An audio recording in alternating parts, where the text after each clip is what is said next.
Shalom, everybody.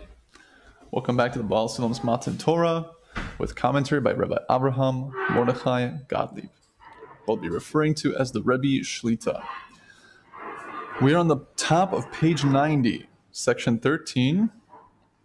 The headers read, both mitzvot between a person and God, as well as interpersonal mitzvot, have the same aim, to bring us to a state of cleaving to God.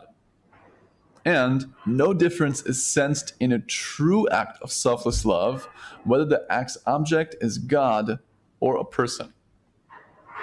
The Baal HaSulam begins, though indeed there are two categories in the Torah. A, mitzvot that apply between a person and God, and B, mitzvot that apply between one person and another. Nonetheless, they both have the same aim of bringing the created being to the final goal of cleaving to God, as has been explained. Regarding one person and another, the Rebbe Shlita says, here there is a hidden question. Now that we have learned the purpose of the Torah and the mitzvot is to separate us from the contamination of self-love and to develop love of the other, Baal HaSulam asks clearly, via the mitzvah between one person and another, we get to practice in reducing self-love and developing love of the other. But what do the mitzvah between a person and God contribute to this? For example, what connection do the mitzvah of keeping the Sabbath and blowing the shofar have to annulling self-love? It's a good question. A lot of these things seem esoteric and beyond us. How does that relate directly to the character of self, let alone how the self interacts with others? We'll find out. The Baal HaSulam continues, not only this, even the practical aspect of both of them is one and the same, being mitzvot between man and man and God. For at the moment when you perform an act for its own sake, l'shem shamayim, for the sake of heaven, under the consciousness of yashar kel, straight to God, meaning the intended purpose is not of self-interest. It's completely beyond that. As it says, without any admixture of self-love, which is to say without deriving the slightest benefit for yourself, a pure act, a true act, then you don't sense any difference in your action regardless of whether it is focused on love of your fellow man or love of God. This is so because it is a natural law that applies to every created being, that it regards everything outside the boundary of its own body as completely empty and non-existent. The Rebbe Shlita says here on the spot, whatever is outside us we consider to be non-existent, whether it be divine or human. Our nature is to treat anything that is outside of ourselves, that in no way impinges on our benefit, as insignificant. But we each need to train ourselves to operate in the opposite direction. That is, that I am really non-existent. And the essence of reality is precisely the other's existence. This is the meaning of the statement of our sages. Chazal say, the words of Torah are fulfilled only by killing ourselves for it, as brought in Masechet Brachot 63b. That is, we need to kill our self-love, to kill yourself, kill your self-love. Obviously, if we took the literal interpretation, we would think that we would expend all of our physical strength and capacity, and God forbid, even our health, to fulfill the Torah. But what is fulfilling Torah if we don't have our health, if we don't have our capacities? So obviously, the subtlety here is the inner meaning, being kill yourself, kill your ego. And not in the sense of eliminating it totally. We don't believe in that. We do believe in elevating above it, nullifying it, so to speak. In fact, the greater one's ego, the greater one's coarseness, the greater one's ratzon, desire to receive, the more they can receive from the Creator, assuming, of course, they correct all of their kalim, all of their vessels, in order to give. But this is a very difficult idea for anyone to contemplate, unless one has merited to reach this high state of yashar kel, of loving the other. To say that I am non-existent, to really be like ownerless and just totally serve the other. Because we're beings of pleasure, and that is our fuel. We wouldn't get up in the morning if we didn't expect some type of pleasure, somehow, some way, let alone move a finger, do anything. I mean, any fidget, any small movement is connoting a fulfillment of lack, even if it's unconscious or subconscious. We're all trying to fulfill a desire, ideally for pleasure. The ultimate root of that pleasure, of course, being the Vekas, being one with the Creator. But to be non-existent, we say Ein Od Milvado. We say there's nothing but Him. Really, literally, nothing but Him. But of course, we see nothing but difference. We see chaos in the world, let alone we see our own independence, let alone 8 billion people on the planet. But what is inspiring the other to move? The Creator Himself, as we all have that portion from on high within us, our soul, that Jew within, that Pintel Yid, that spark of godliness that brings us to be in similarity of form with our root as we are the branch.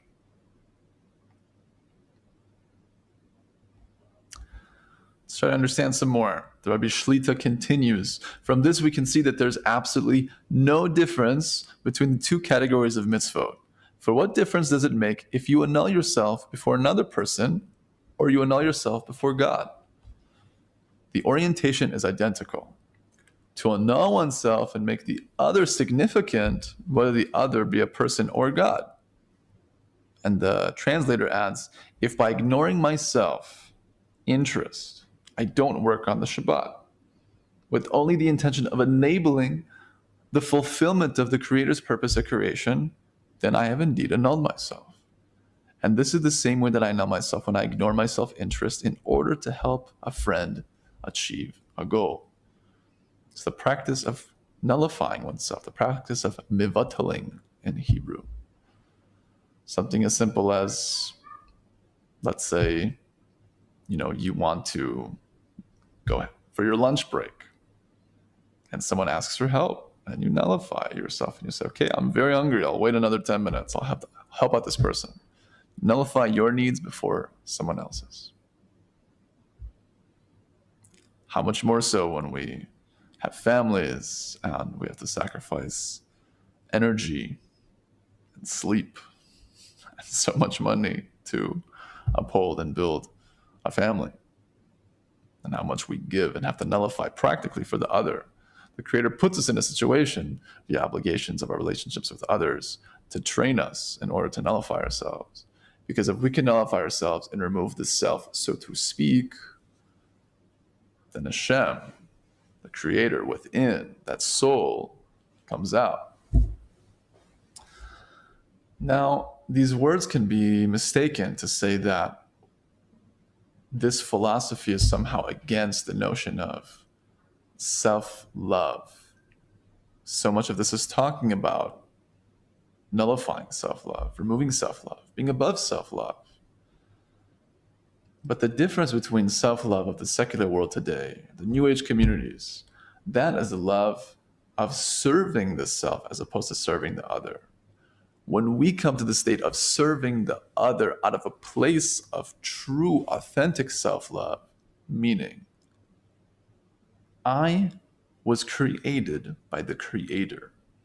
My life and every detail of it was imprinted in the thought of creation before any of the worlds and spiritual processes came to be, let alone this physical world. You were specifically thought of, and you are in what we call the Ein Sof, the thought of creation. A lot of people call Ein Sof, they say Ein Sof Baruch Hu, blessed be He, because that's the highest thing we can connect to. But even the Ein Sof is not the Creator Himself. It's not His essence, as we call Atzmuto. We don't speak about the essence whatsoever. And it's kind of freeing to say we can never know the Creator in Himself. It's totally beyond us, by definition. Because we are the creation, He is the Creator. And we can still connect to a, relative to our experience, an infinite emanation. of his goodness and his desire to give goodness to creation, which is the thought of creation, the Ein Sof. So to contemplate that, we're all included in that, and to connect to that point within, and to know that he loves us absolutely. So of course we have to love ourselves. We would be in similarity of form with the Creator to the degree that he loves us, so too we should love ourselves. And if we don't, that's a foundational thing to work on. Because going into this type of wisdom, at least deeper, I mean, really just the tip of the iceberg with this type of information that we've shared in this class so far. And even this tip of the iceberg could require a state of health. Just to clarify that we need to be healthy going into this. I've heard this from the Rebbe Shlit himself.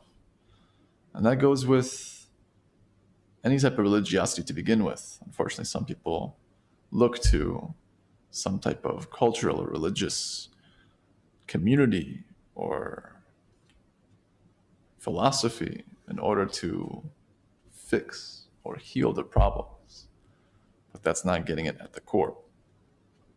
So I just wanted to say that as a side point, because we talk so much about killing our self-love. What does that really mean? It means killing our will to receive for ourselves alone for the sake of serving the self. But of course we should love ourselves because the Creator loves us. We are beautiful, pure souls that are attempting to unveil ourselves more and express ourselves more through the physical body, which is just a garment. So, just to clarify the difference between the self-love used in this language and the true self-love that Judaism assumes of the person themselves, and its distinction between the self-love of the nations of the world, the New Age communities, regarding self-service and self-development for the sake of self, not for the sake of the whole of humanity in order to reach the goal of creation, given the relationship and covenant that we all have with the one and only Creator. Quite a contrast.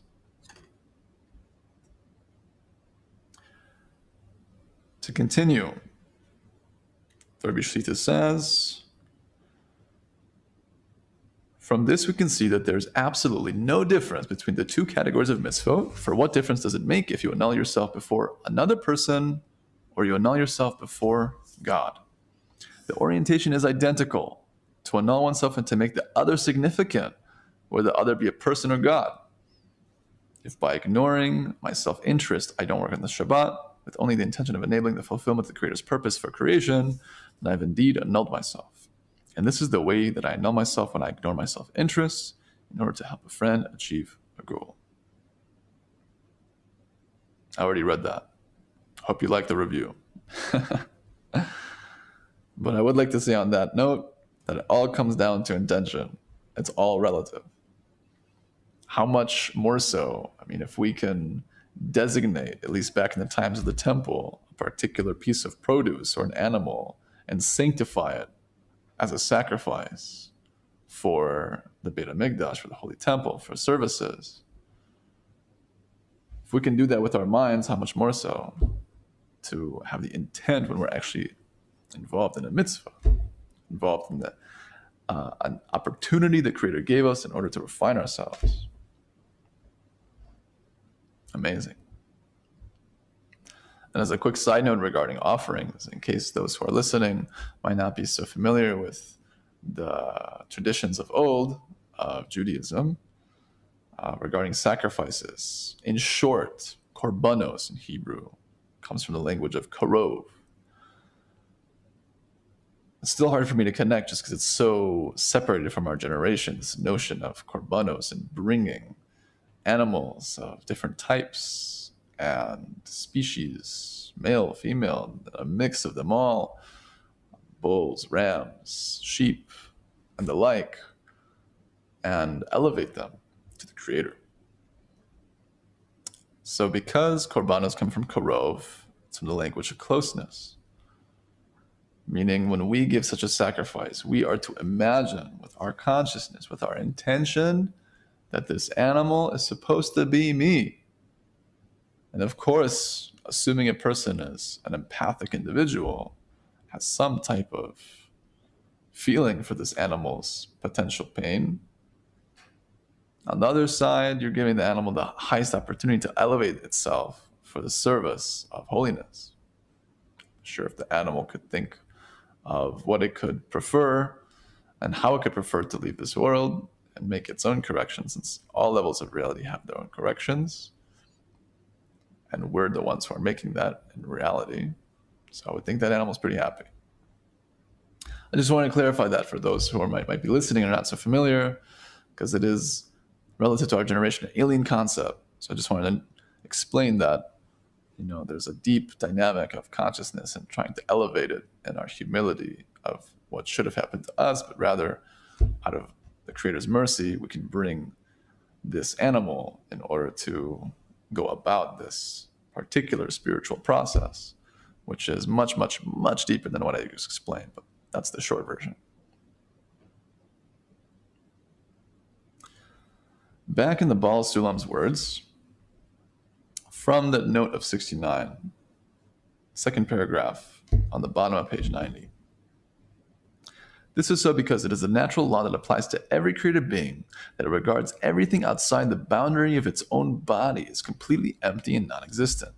Every movement that we make toward loving another is accomplished with the help of returning light and some reward, which in the end will come around and serve to benefit us. Therefore, such acts cannot be defined as love of the other, because they are judged by their end. This is similar to renting out something, which at first looks like giving, that pays off only in the end. Nonetheless, renting is not considered an expressing love of others. The Rebbe Shlit says, Baal HaSulam wants to say that if someone works for reward, this is not at all considered love of the other. He gives the example of renting. For Jewish law says that payment for rent is due only at the end of the rental period, and therefore one might think that a renter is a person with love of the other for allowing a tenant to live for free on the renter's property. But when the renters request payment at the end of the month, it's clear that this is not a manner of love of the other. With this, our rabbi teaches us that we are willing to work with all our strength and devotion because we want to get paid. However, Torah and mitzvot train us to truly work out of the love of the other without payment.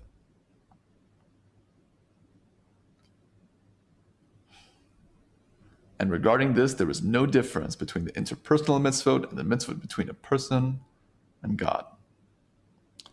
Why do we really need the two paths of interpersonal mitzvot and mitzvot between a person and God? Why isn't one path sufficient to train us to annul our self-love and work on the love of the other? The answer is that the final goal is actually to create a relation of love between ourselves and the Creator. However, the Creator is abstract and unchanging, and we need training that is more concrete and dynamic. For this reason, God gave us the interpersonal path, and here are the essential tests where we contend with daily challenges. Nonetheless, the orientation is always to create a connection with God.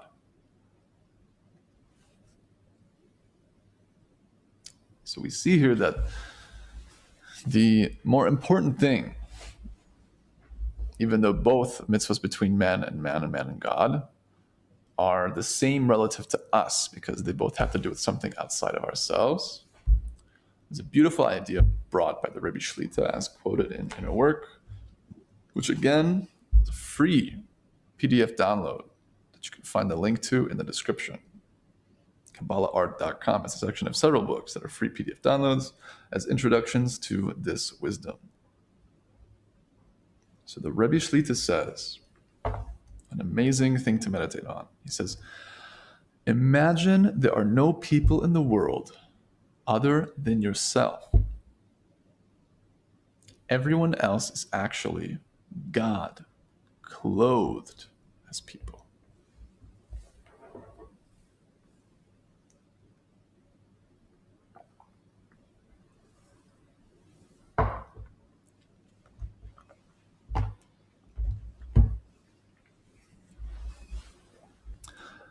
I've shared this quote with many people, many of whom have had shivers down their spine when hearing such a concept.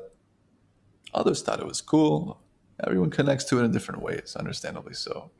But to really sit and to contemplate and to meditate, that at least from the negative point of all the bad that I've done to others, all the people I've made upset, all the judgments I've had, all the baseless hatred and things that go through my mind, let alone my action, was actually an expression against the Creator.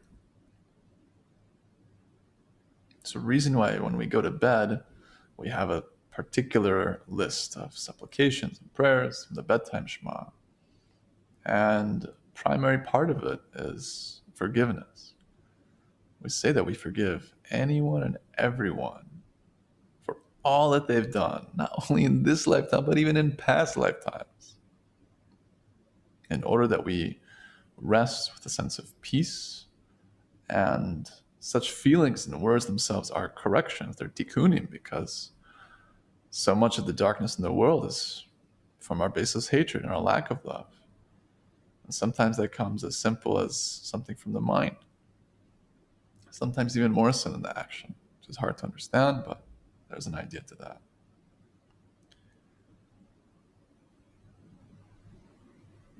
And I think the shivering of the spine type of people is an expression of feeling and noticing in that moment that they've wronged the Creator.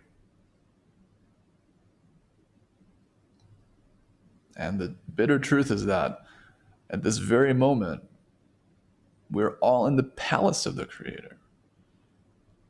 When we eat, we're at His table. When we walk, it's in His halls and courtyards. But we don't act as such. We don't think as such. We don't feel as such. But His glory fills the whole world. Le'olam. Olam is from alam, hiddenness.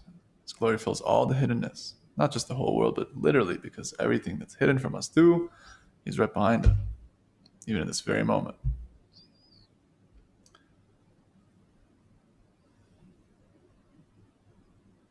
And there's a reason that the Creator told us that mitzvah between man and man is more important than mitzvah between man and Him. And the idea, from what I've heard, is because we actually get feedback from people. We can feel this tangible connection, and we can see their response, hear about it afterwards, or actually are able to reflect and contemplate how they might have felt from something we might have done. Not so easy with the Creator, who is abstract and unchanging. So because we get that feedback, it's better training for us to connect in such a way. God willing, we should be able to all connect the best way possible for us, and slowly but surely grow, connect to the right community, the right leaders, the right teachers. If we don't have such an environment, the Rebbe Shlit says, also in the name of our rabbis, the Ashlag Rebbes, and really all sages, can clarify and agree that everything in life is to lead us to prayer. We talk about relationships with our loved ones, let's say our spouse, or even family members or friends. Everything comes down to communication. It's all about communication. How much more so communicating with the King of all kings that gives us life, beats our heart, and breathes our breath, at least keeps it going.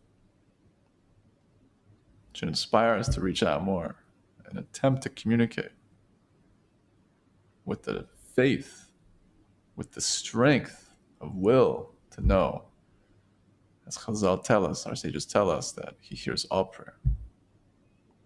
And we should be confident, because we're alive, because we have this life, that we can reach our purpose, we can reach our goal of coming to love the other.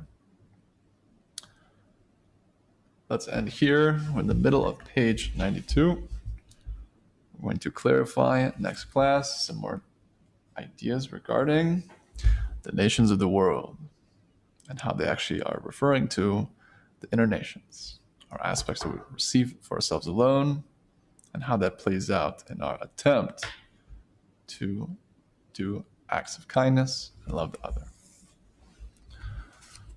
So, thanks for joining us. All the best.